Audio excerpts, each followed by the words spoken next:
In this presentation, we will look at procurement and contract management. Here is a famous saying about procurement and contracting.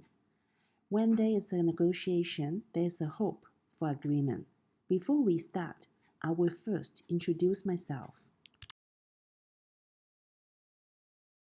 Hey, this is Amy Law, your presenter. I have been working in IT for over 20 years in pipelines, energy regulator, oil and gas, utilities, transportations, and telecommunications.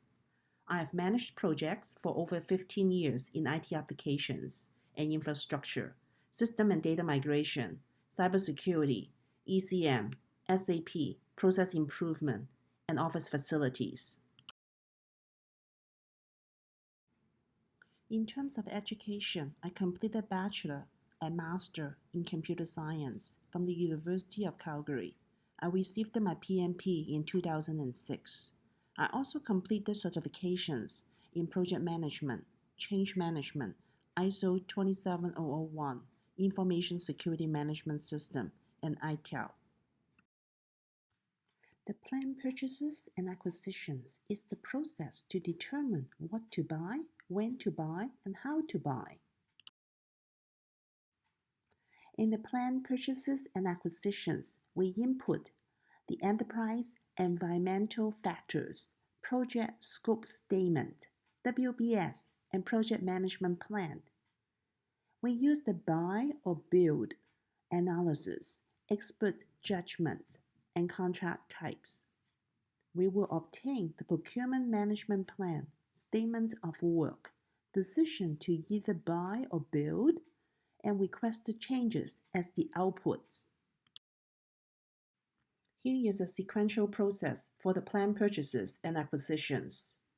WBS, buy or bill, contract package breakdown, schedule and budget by contract package, procurement organization, sourcing, quality by contract package, specification types, contract statement of work, contract types, and assemble procurement plan. Here is a work breakdown structure, WBS. The top level is the project goal. The second level is the project objectives. The third level is the project deliverables and activities. For example, we have a project with 3 work packages, including project management, training, and IT. Under the project management, we have budget, schedule, business case, and project plan. Under the training, we have communications, training materials, and classes. Under the IT, we have application, database, server, desktop, and headset. Here is a list of considerations when we determine buy or build. Some corporations have a strategy to focus on their core business. Based on this strategy, they prefer to buy an off-the-shelf software than to build a tailor-made software. Some corporations have limited internal staff and heavy operational workload, or their resources may not have the necessary competency and experience. In such a case, they do not have the resources to build. While considering supplier, we must look at the supplier's capability and availability as well. We also look at the quality and cost to make an apple-to-apple comparison when we have a number of vendor choices. In terms of schedule, we consider time to procure, time to build, time to ship, and logistics. In terms of risk, an existing internal technology may not be compatible with this new solution. If we do engage a vendor, there may be a concern around the lack of confidentiality on business plan and organizational data. We need to understand the requirement on the level of corporation control and procurement strategy. Here is an example. We estimate the cost to leverage internal resources to build a solution. In this case, the direct cost is $16,400 based on a 164-hour development at $100 per hour. The number of hours is fairly high due to the learning curve of the new technology, and internal resources do not have the experience with the solution. In addition, the indirect cost is $10,200 based on the variable and fixed estimate. This can be training necessary to enable the internal staff to learn the new technology. Therefore, the estimate to bill is total to $24,600. Now we estimate the cost to leverage an external vendor to buy a solution. In this case, the direct cost is $16,500 based on a 90-hour vendor work at $150 per hour and on a 30-hour internal work at $100 per hour. The number of hours is lower because the vendor has the software and experience to configure the software. They just need to understand the business process and complete the configuration to meet the requirements. However, this scenario requires internal staff engagement to provide business process and complete testing. In addition, the indirect cost, $2,000, is required for internal staff training as a preparation for post-go-live support. Another $1,000 is required on transitions to operations. Therefore, the estimate to buy is total to $19,500. Besides pricing consideration, we look at the competency, experience, and schedule. The internal staff is new to the technology, whereas the external vendor has done this type of project for many clients, leading to a shorter implementation schedule if we decided to buy. The post-implementation support is another key criteria. Internal staff has a risk of not capable to support the solution because they were not directly involved in the implementation. Another decision criteria is the business process and in-house people buy-in. Internal staff is familiar with the business process, whereas external vendor has a learning curve to uncover business requirements and dependent on the availability of the internal staff. Therefore, the external vendor will take a longer time and effort to gather and analyze requirements, leading to a potential impact to in-house people buy-in. Project control is another criteria.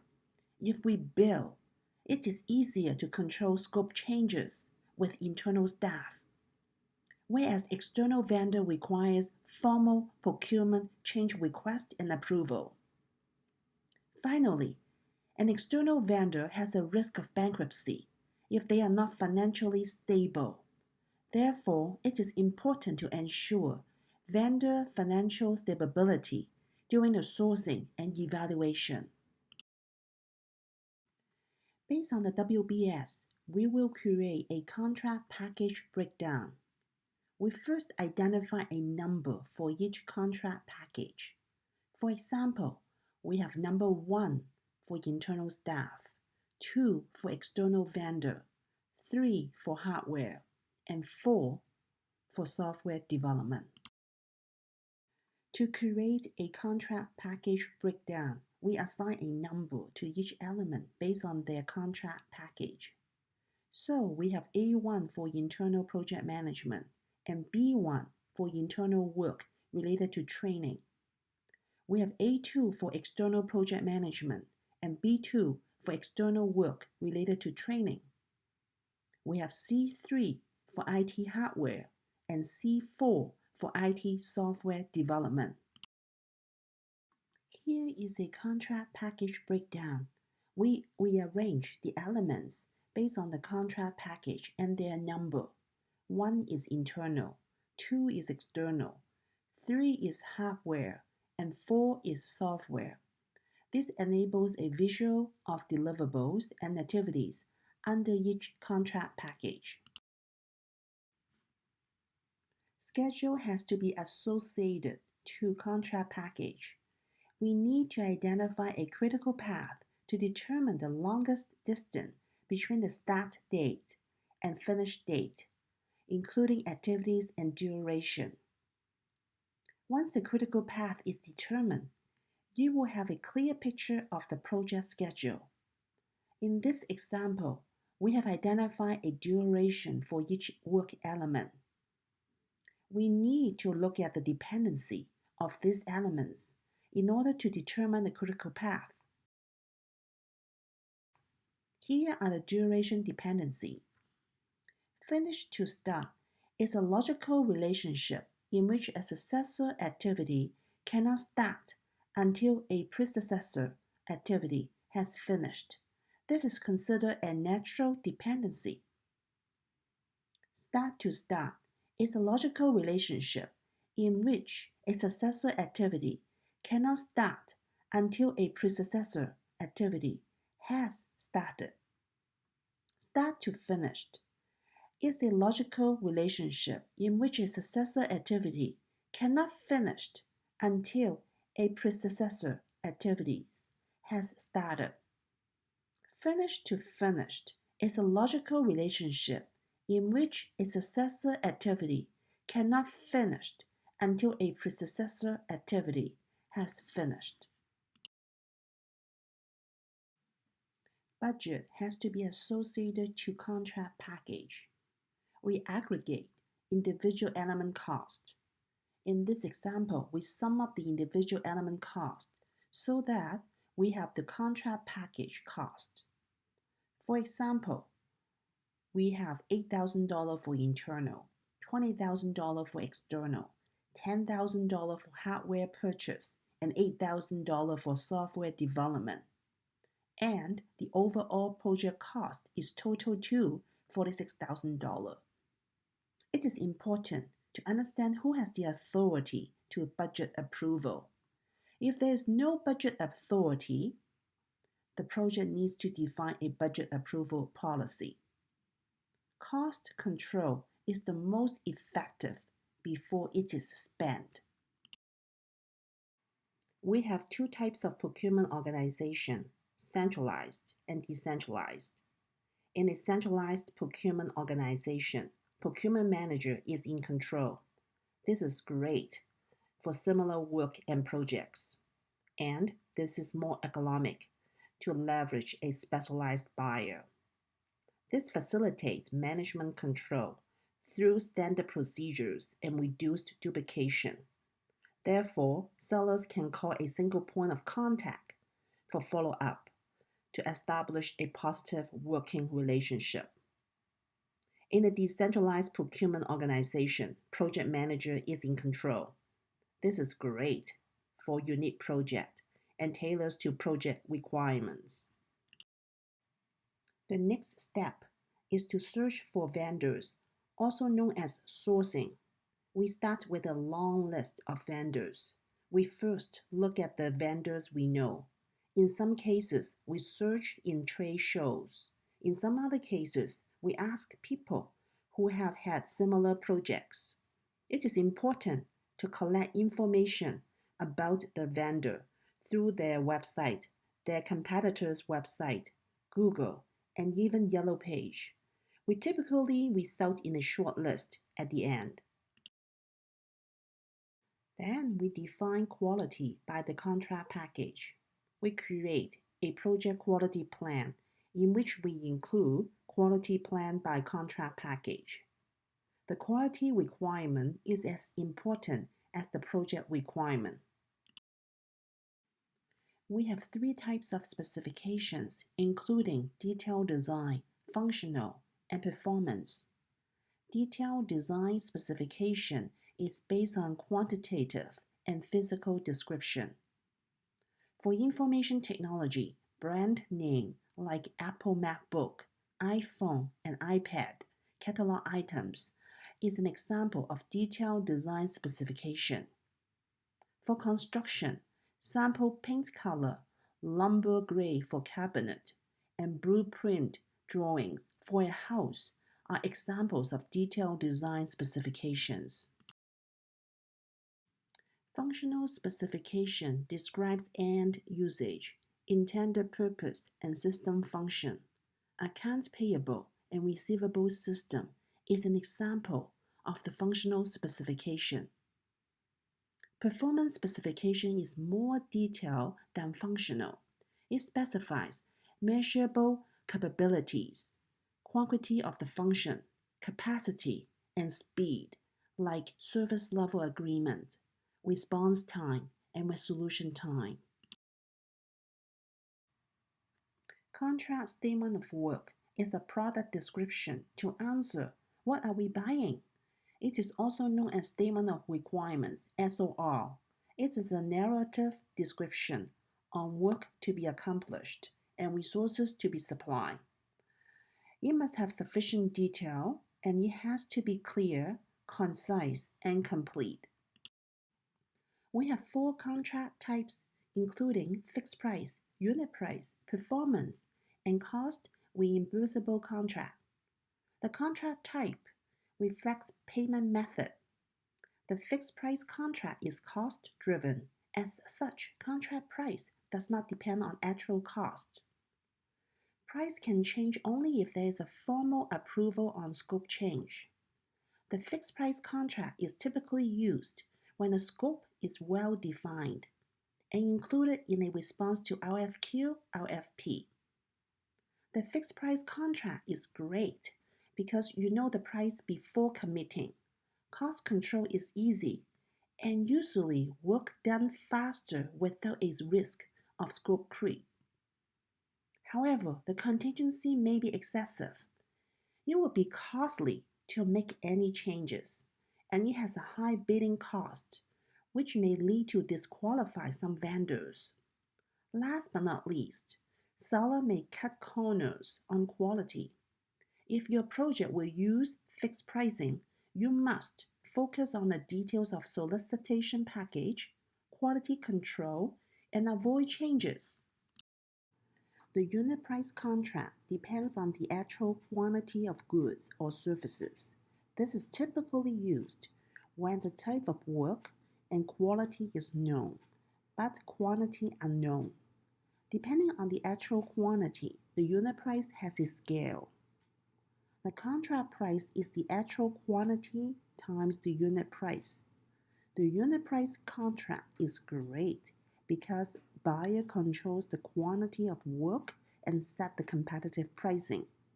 However, it has an overhead to manage the quantity measurement of a contractor's work and scope change control. If your project will use unit pricing, you must focus on detailed specifications, quantity, and quality control. In a performance contract, seller pays for project cost. Seller recovers the project cost from project benefit over a payback period. This is typically used when benefits can be measured and are not influenced by buyer's actions and inactions. For example, a lawyer will be paid only after a car accident is settled, say 30% of the settlement value, if they win the case. We have several cost reimbursable contracts. We have a cost plus fee or cost plus percentage of cost. That is, the fee varies with the direct cost, like the time and material. This is scope, quality, and time driven. This cost reimbursable contract is great when scope cannot be defined, and so we need flexibility, quick start, and fast procurement cycle. This prevents excess profit by seller and minimizes negotiation. However, the flexibility may lead to scope creep. There's no assurance of the final cost, and contractors may stretch schedule. Therefore, this requires an extensive control effort. If your project will use cost reimbursable contract, you must focus on cost control and schedule control. Another cost reimbursable contract is the cost plus fixed fee. This is the actual direct expenses plus a fixed fee to cover overhead and profit. The cost reimbursable contract is used when some scope is defined and budget is constrained. In this case, the contractor has no interest in increasing cost and is unlikely to stretch schedule. If your project will use the cost plus fixed fee, you must ensure cost and schedule control and need to account for scope changes. We have two more cost reimbursable contract types. The cost plus incentive fee is used when more scope definition is possible, and sharing of cost over or under runs between seller and buyer. In this case, the contractor has the interest in controlling the cost. Yet the contract must be selected carefully with extensive paperwork to detail the cost and incentive fee. Finally, the fixed price incentive fee is used when more scope definition is possible.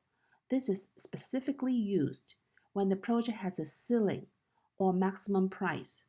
This is great because the maximum price is known and the project may end up with a cost saving if work is less than expected. However, the contingency is usually too high. Once we have collected this information, we put them into a procurement plan. Here is the table of content in the procurement plan. Contract packages breakdown structure. Reasons for procuring instead of building. Roles and responsibilities. Sourcing plan. Budget. Schedule. Quality. Specification types. Contract types.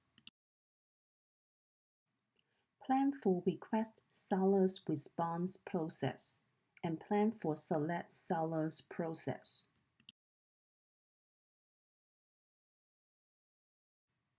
Contract administration plan and contract closure plan.